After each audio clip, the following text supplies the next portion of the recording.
video games aren't just for playing by yourself or something to do when you're bored. It actually is how you can stay connected to one another. There could be a complete fire going on behind this scene. You gotta add matchmaker to your resume now. I don't know about that. And a little bit of goofiness on Twitter. You've been putting a little bit more on there as well.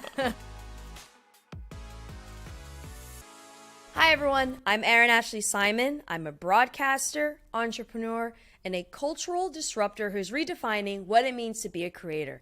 Welcome to Real Gems. Today's episode is about breaking down the walls that people try to keep you in as a content creator, and about defining who you are as a person, as a creative, not allowing people to tell you what you should be and can be. This guest very much did that, as not only as a content creator, but also as a nonprofit owner for AbleGamers. Please welcome Steve Spohn. Steven, thank you for joining us today. I couldn't be happier to be here. I'm really excited to talk to you because you and I have had conversations on social media just about pivoting and making a transition, especially when it comes to what you are known for. But before we get to that, I want to first ask you, how did you start getting into just the content creation space? Funny enough, sometimes when you ask that question, there's not really a real origin story. And in this case, I have a strange one, which was you can't see on camera, but I use a power wheelchair, and you can see the ventilator tubing in the middle of my chest. So I've got a very visible disability, right? You can't really hide when you have SMA, which is a neuromuscular disorder. So it's something that in a camera you kind of can, but in real life you can't. And it always concerned me that if I put myself out there, it's a bit like lowering your shields, right? You have to be willing to take public criticism. You have to be willing to face trolls. Something that both of us do every day at this point is knowing how to deal with that negative element. And I was very concerned that that would be the predominant thing that I would face in content creation. I was afraid people would make fun of my appearance, would go after my disability, and it was not something that I was ever really down for. And I was actually at a hotel with a friend of mine named Craig, and we were just kind of talking about life and how he felt like I had a pretty good talent for speaking publicly, that I was fairly good at, charming people when I needed to, and I was complaining that, although yes, I feel like I can string a word good together, but, it wasn't something that I really wanted to get into creation about, because I felt like that was more for people who wanted to be professional actors. They were good at being in front of the camera, and I always felt shy about that. And he really just had a moment where, me and my power wheelchair, and he's sitting down on a public bench outside of a hotel, and we're just kind of chatting about that. And then he says, you know, if you're not willing to put yourself out there and be who you really are, then how do you expect others to follow in your same tread tracks? And I went, interesting. Number one, you use treads instead of footprints. And number two, you mentioned that I have to be myself, and I can't be afraid of that. And I think for me that was the origin of where this content came from, was if I was going to go into the content creation world, I had to be me, because being anything other than authentic would not only be disingenuous, but then it would give people more room to come after me for trying to hide a disability. If I was truly going to be a creator, then I had to just be me. Yeah, I mean, that's something I've learned too, is just being yourself. Because like you said, on social media, especially with the trolls, like they're gonna troll you and they're gonna say things regardless. Yeah. So you might as well be yourself while they do so. And so after that, when you decided to take that step and to get into content creation, what was that process like? What were the things that you did to begin your content creation process? Because although there are probably similar things that you were able to do, but also I'm sure there's probably some obstacles and challenge that you had to figure out because of your disability. And so what was that starting process for you? It was a lot of research. There was a lot of figuring out. First of all, I wanted to see what do the people who do this professionally do. Back, I don't even know, 12 or 13 years ago, figure out what does, Twitch look like in that landscape. What were YouTubers doing on scripted videos versus what were people doing live, and where was my strength. And uh, coming to the conclusion that my strength was not in scripts, not in coming up with skits that I could do. It was the on the fly comedy. It was leaning into that improv nature that I've got and sort of figuring out that skill set. And, you know, unfortunately for me, it's a true statement that more than half of your communication is not with your mouth. It's with your body, your expression, your emoting. The ability to communicate without words is a huge part of our language.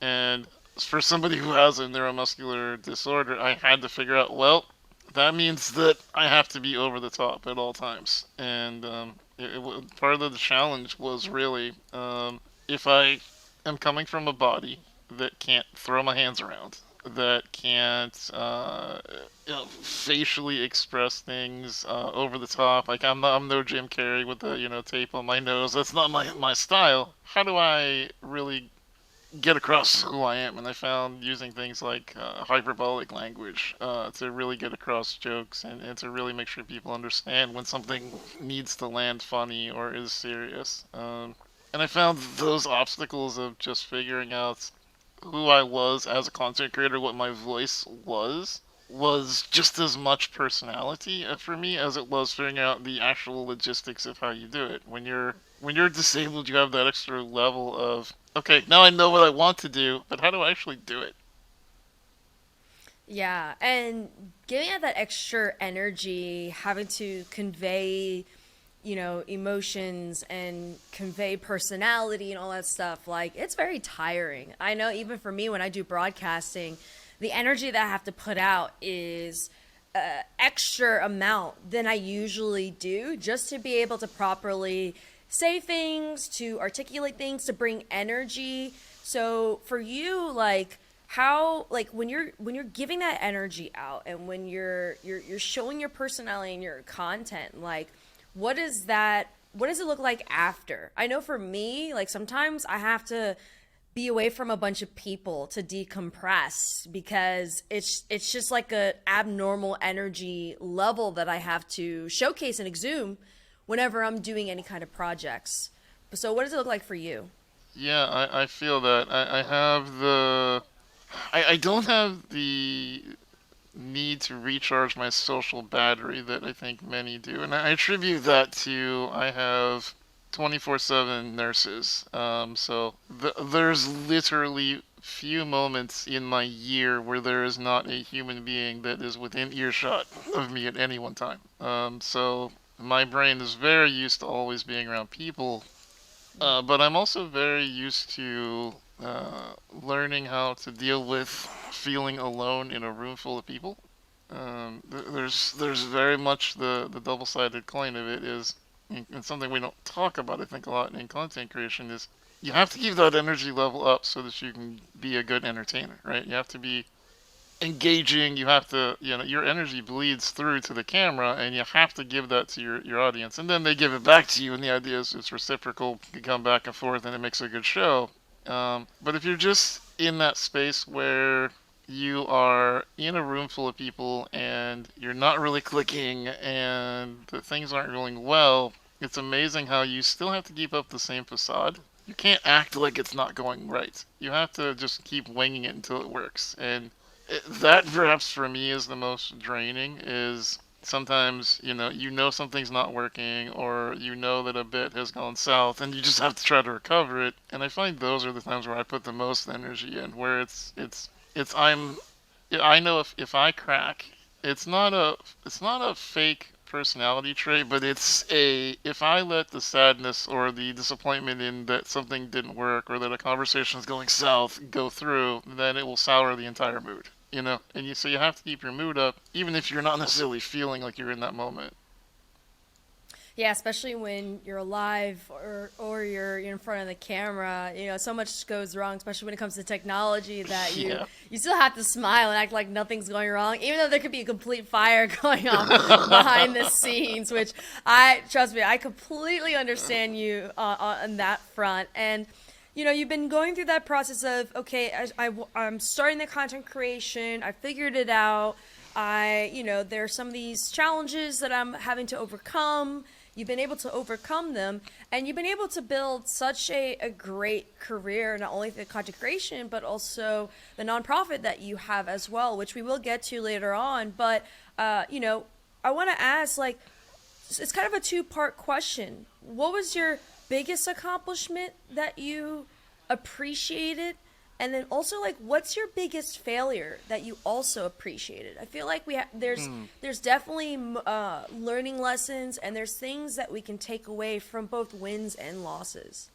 That's one of the top reasons why you were one of my favorite interviewers is you have to show the darkness and the light, right? You can't just always put yourself in the spotlight. Like no human goes through all ups, no matter what you believe about your favorite Instagram star's personality. Believe me, they are not always happy. And that's something I think we don't talk about enough, right? So number one, I think in that light, um, there is no figuring out your voice. I will say that. So I think in my three-part answer to your question, I think number one, I don't think you ever do really figure out your voice. I find that I think we find what our voice is at the moment, and I think it changes. I don't think it's always the same throughout your entire career. I think you have parts you focus on.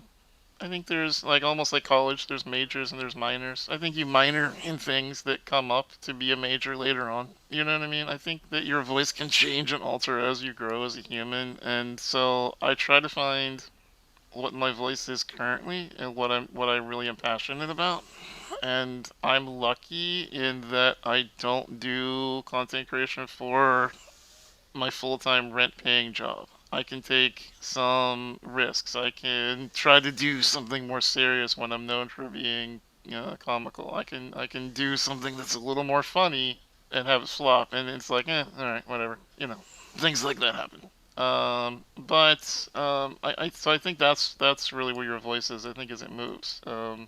So you're gonna laugh at me for being cheesy. No, So I won't. Go ahead. totally gonna I'm laugh at cheesy me. too That's okay. sometimes. Well, okay. So my favorite accomplishment, yes, I have won awards. Yes, I've gotten to hang out with the celebrities, the Ryan Reynolds, the Rocks, etc., etc. Anything anybody can Google about me. Those are all cool things. Um, but they don't mean as much to me as the sentimental things. So, for example, my Twitch community is not huge. I have, 100, 150 people a night. And I know to some out there that's like, wow, that's a lot.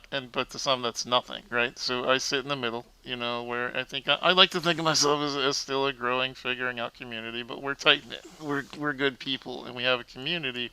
And so far, had three different instances of people who met in my community who went on to be in relationships. And one of them was two people who were moderators for me who ended up getting into long-term relationship, and now they're off into building their lives together. And that Oh.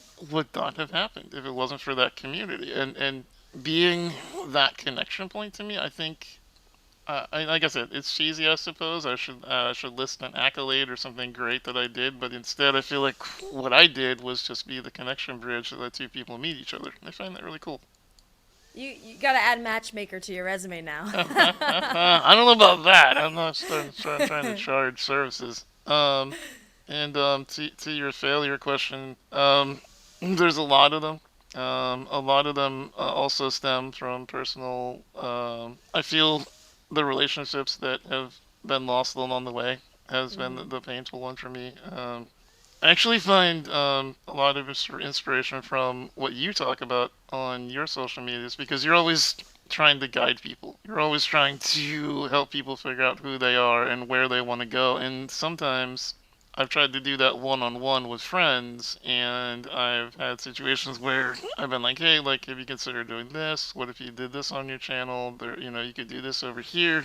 And a couple of times that's blown up in my face where Mm. someone just did not receive my ideas as they were ideas, thought they were criticisms, and it really kind of soured the relationship. And in some cases, I had times where people just flat out just got super upset and didn't want to talk anymore. And in a couple of those cases, people would come back later and say, "Hey, just wanted you to know, like, I was just jealous, and you were doing well, and I wasn't, and I couldn't handle that, and I felt well." I'm sorry you felt that way. I never meant to make you feel like I was the superior one, that I know better than you. I was just trying to help the best I knew how. And so I think sometimes the hard part about helping others is sometimes you go to help and do the best you can, and it just comes off wrong, where you're I know better than you, but it's not that. It's just, here's my point of view, and I feel like this might help you on your journey, and sometimes that's not always welcome. So it took me a while to realize that sometimes people don't want help, and you have to be okay with that, and you have to respect if someone doesn't want help. Yeah, I agree. I mean, I think relationships and relationships that ended, absolutely, I would consider as part of that loss or life lesson and failure process. I know for me, I've definitely lost various different relationships as I've gone, but then it also goes back to like not even just like the not even just like okay, they don't want to receive help, which is fine, but also just understanding that some people are only meant to be in your life for a moment, Mm, and some will be there for a lifetime, and some will be there for a little bit longer than a moment, but won't be there for when things get hard. And that's okay. Everyone has their purpose in terms of your life and what they mean to you, and what they give to your life. And that's okay. And so that was something I had to learn a little bit the hard way, but I think yeah. now that's made me appreciate just the relationships that I have in my life who, it doesn't matter if they entered in when I was younger or now, just the people who've been there for me when I needed them the most. I think that I've cherished that a lot more than anything else. Even cherish it more than social media. You know our relationship with Twitter, you and I. Yeah. So, in addition to content creation, you have the nonprofit Able Gamers. You Mm. do amazing work with that. For those who may not be aware of what Able Gamers is, what is it? What do you guys actually do for it? And give us some information. Yeah, AbleGamers is a nonprofit charity that helps people with disabilities to be able to have the experiences that they want to have in video games by providing them the technology and the equipment to get them over the barriers that are stopping them from doing what they want. And there's the lawyer speak, but this is a friendship show between me and you, just having a conversation. So if you want to read the mission statement, you can Google it. But the truth is, what Able Gamers does is we connect one person to another, however that means to be done. So if it's you come to me and you have a disability, only one of your arms is working, you have a neuromuscular disability where your hands don't want to cooperate with you, if you're frustrated because your body's not cooperating with you, or you have a barrier that you have to overcome, there's probably a technology out there that, when matched correctly, can help you overcome those barriers. And that's what Able Gamers does, is we do a lot of outreach to the community, raise money, so that we can then either A, teach the developers how to design their games more accessible, or B, deploy people to those situations. For example, there's player panels. It's a 500 database of people who are disabled to varying degrees with varying disabilities, and then we say, hey, do you want to check out this game and give your feedback and your opinions? And then they do so, which then makes the game better for other people who have similar challenges. And then C, by bringing in money to give out controllers. Now, the give out controllers mantra is hard because sometimes people feel like it kind of devalues what we do as simplification. I can't just be like, oh, you need a number 7 with fries, and then I just hand it to you. That's not quite how that works. It's actually like an 8-hour peer counseling process where, like, we have a conversation on a video call just like this, and you actually tell me all the challenges that you face, all of the barriers you have, and all the desires you feel, and then we figure out what's the roadmap to get you from starting all the way to where you want to go. Sometimes that's small controller steps at a time. Maybe you want to play, Dark Souls, but right now you can't even play a 2-button game because you don't have the ability to push 2 buttons. So we have to figure out slowly but surely how do we keep adding more and more buttons, more joysticks until you can get where you want to play. And, you know, having that ability to reach out and connect to other humans is such an understated part of what we do in the video game industry. It's something that I kind of hope that outside of Able Gamers, like just the general world is beginning to see is like video games aren't just for playing by yourself or something to do when you're bored. It actually is how you can stay connected to one another. You know, if nothing else happened during the 2019 era, I hope that that's what happened. Yeah, and you're doing a tremendous job with it. Like you said, you received awards. You're helping so many people. And also, you and I had a conversation about this before, about like how do you overcome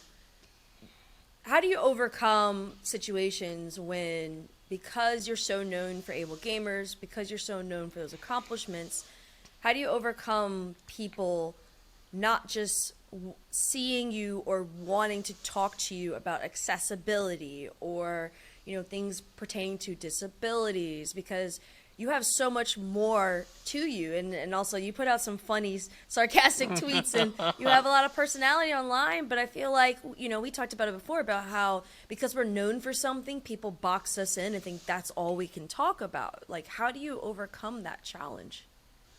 So there's a couple of answers to that, and the truth is, much like we talked about in our conversations privately, there's not a one good solution. People will always try to box you in.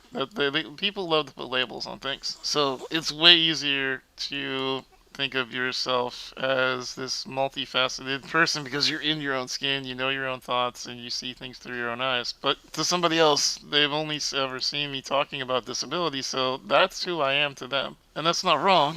The version of me that lives in your head, if you've only ever heard me talk about disability, is that my one strong suit is talking about disability. But that's just what that production team wanted me to talk about, so that's what I did. That's what the interview asked me about, so that's what I answered about. But that doesn't mean I don't like comic books and I'm not into astronomy and I, don't like scientific theory and, I'm not actually pretty good at math. Like, there's things that you don't really get to talk about or you really showcase about yourself because life doesn't give it to you. And so much like you and I talked about, again, you have to create those opportunities. You wanted to be someone who wasn't just gaming, and you talk about this a lot on your Twitter. You wanted to show the world more of, what does Erin have, and you started doing shows like this. You started, having opportunities for yourself to showcase those talents, and I think, not everyone has the ability or the luxury to just go on YouTube and make a show. I mean, there's certainly opportunity for anyone to just grab a cell phone and point it at themselves and talk, right? But you really have to think about your roadmap.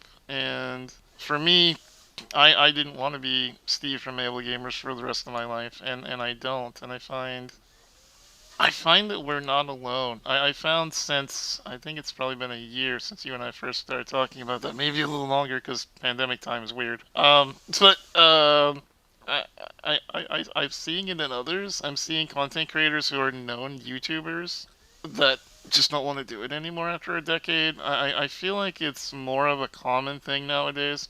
And I'm not sure if that's an age we live in, the era we live in, but it's made me start to feel better. It's made me feel a little bit more, quote, normal. That you don't just want to do one thing in this lifetime. Like, it used to be like, you were a blacksmith, that's it. You're a blacksmith, that's it. Like, that's your profession. You chose it at 20 and you're 60 years old, you're still doing it. But nowadays, I don't know if that's necessarily true. So I think now you can explore. It's my favorite Maria Shriver quote is you can do anything you want to in this lifetime. You just can't do it all at once. Ooh, I like that. I like that. But, I'm going to try and do it all. I really follow the model. It's fascinating because, like you were saying earlier, your voice changes and who you are changes. And I think that last year when I turned 30, that's kind of at the point where I was like, okay, I still like gaming and I still want to partake in things in gaming, but I want to be more than just that. And also, part of it too is like certain areas of gaming is like very, very young folks. And I just don't connect. I still connect with gamers, but just not the younger demo. Because, obviously I'm probably 10 years older than them. And so I wanted to make a shift and a change because, like you, I have other passions and interests. I have other very fascinating creators that I have connections with and or friendships with that I wanted to highlight outside of just gaming. And so I 100% understand what you're going through. And I think another thing too is just like sometimes like what your goals are can change too. And I think there's Mm-hmm. nothing wrong with that. You know, what you may have set as your goals for when you were in your 20s are not going to be your goals that you set for when you're in your 30s and your 40s and your 50s. And you're going to evolve as a person, and that's completely fine. And so, with you going through that process of evolving and talking about different passion Mm-hmm. points for yourself, how would you say, like, who is Steve? Like, who is this evolved Steve? Or who is the Steve that you want to be in a couple of years from now? You know, honestly, I am trying to figure out how the version of myself works in the world that is not kind to people who have the limitations that I do. I very much want to be a public speaker. I am fairly good at one takes on cameras. I'm fairly good at having the ability to pivot in conversations, and I've done the speeches, and you have been on stage as much as I have. You know, there is nothing like the exhilarating feeling of when you land something that you wanted to say and the crowd reacts.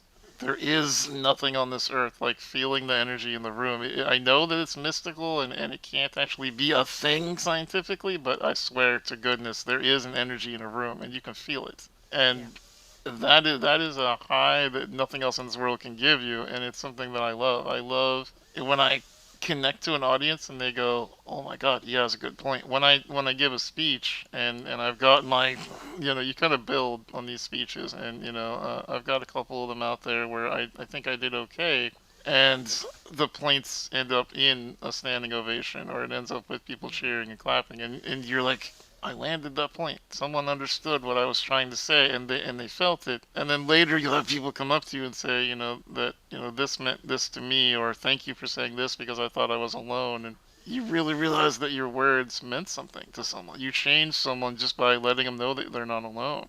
And so I think that's what I want to do now, and I've got myself in trouble a couple times on a couple of shows saying things like, I just want to go help people, because the pushback is normally, well, you're already helping people. And yeah, I get it. If I wasn't around, Spawn Together wouldn't have happened, and we wouldn't have raised $1 million. But at the end of the day, it wasn't my money. It wasn't my $1 million. I was just the rallying point. Did I do some good work by gathering friends like you to come in all together and raise the million? Sure. I appreciate you personally and everyone who is listening who participated in Spawn Together. It was great. I was happy we did it again. I'll do it again this year, and I'm happy for that. But at the end of the day, it's just one side of being able to help people through helping getting them past obstacles that life has put in front of them, and I feel like that Mm-hmm. extends beyond just the physical. Yeah, I love getting kids controllers so that they can play. I love getting adults the first time they can play with their siblings and by giving them the technology and helping pay for it. But I feel like there's a lot of the mental health aspects that we totally ignore. We touched on it briefly earlier about being alone in a room full of people. It's something that we awful ignore a lot. Yeah. We don't pay attention to depression. Burnout is such a prevalent thing, and we just act like it doesn't exist, especially in American culture. We're just like, burnout, just burn harder. That's the answer. No, it's not.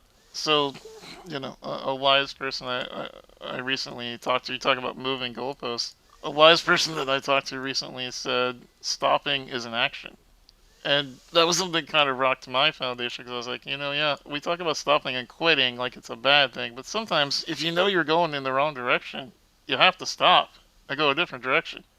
Continuing to go the same way is not it. So I think future Steve is just leaning into helping get those kind of pearls of wisdom out there. I think you and I much are on the same track in that we want to reach people by, there's a lot of cool stories out there that really get hidden. There's a lot of cool stories out there that get completely washed over because they're not at the top of the news cycle. And I think we need to use our spotlights and our platforms to help get those messages out there to help even more people.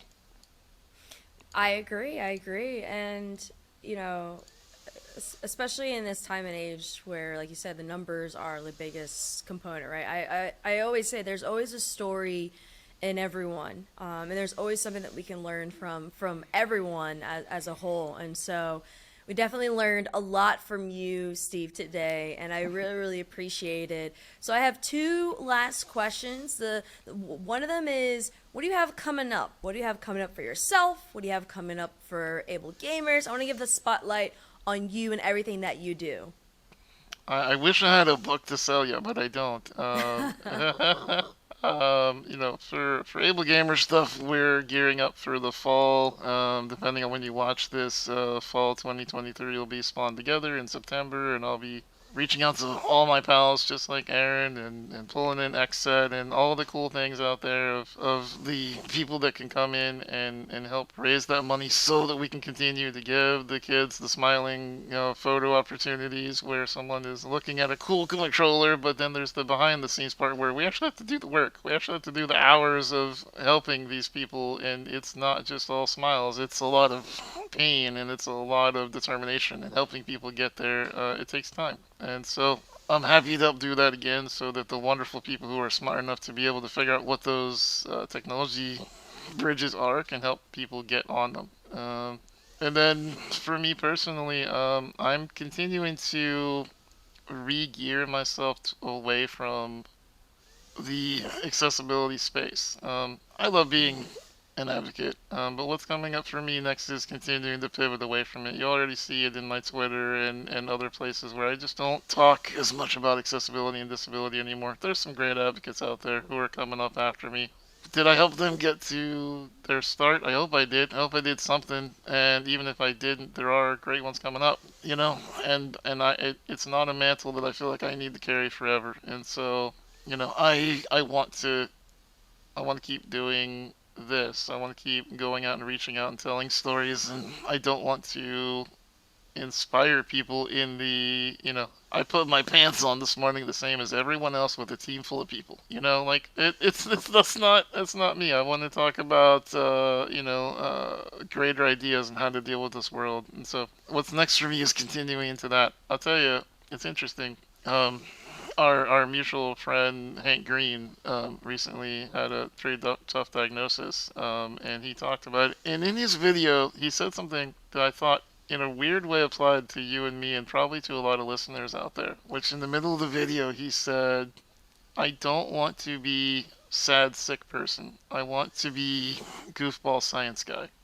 And I thought how interesting it is that here's this mega internet celebrity who just doesn't want to be thought about in a negative light, which people like you and I are constantly aware that there are people out there who are trying to put those labels on us, and we're always fighting against that. And here's the guy who's just figuring out, yeah, it's not fun when somebody labels you differently. And so, the othering and whatnot, I would love to do more work to stop the othering. We're all in this together. We should all be able to fight together. We all are absolutely in this together. And you've been dropping some really great advice and thoughts and perspective. But at the end of every single episode, I always ask the guests, what's that one piece of advice that you want to leave for the audience? What's that real gem that you want to drop for all the viewers and listeners? I think the best thing I can ever tell people is that if you are someone who has a story and something to share with the world, you have to figure out how you're going to do that. And it's not a matter of finding your voice. It's not a matter of finding what platform you want to get on or even doing talk shows like Erin does or advocacy like I do. It's a matter of figuring out what is the thing before you're off this marble that you want to contribute to the world. And maybe that's enjoyment for yourself, and maybe that is to help other people, and maybe that's to come up with a cure for cancer, or maybe that's to chase money.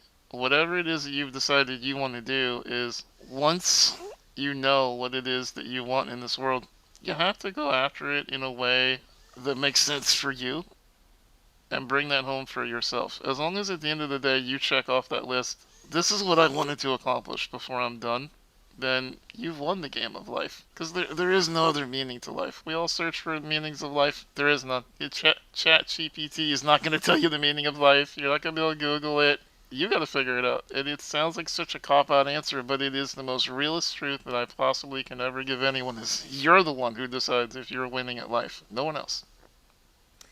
Yeah, you got to figure it out. You got to put in the work. And also, the most important thing is to be happy, healthy, and living in your truth. So, Steve, thank you so much for joining us on The Real Gems with Erin. Really appreciate you. Where can everyone find you on social media? Social media, you can find me on Twitter and Blue Sky and Instagram at Steven Spohn, StevenSpohn, and phonetically spelled Steve, INSPAWN, on Twitch. Two very different demographics. Go to the Twitch if you want the goofy guy, and go to the Twitter if you want the more serious guy, and try to spend your time with whichever side you think is more valuable to you. And a little bit of goofiness on Twitter. You've been putting a little bit more on there as well. Every once in a while you gotta make someone crack a smile, right? You got to. Thank you, Steve, so much. And thank you to all of the viewers and listeners who tuned into today's episode.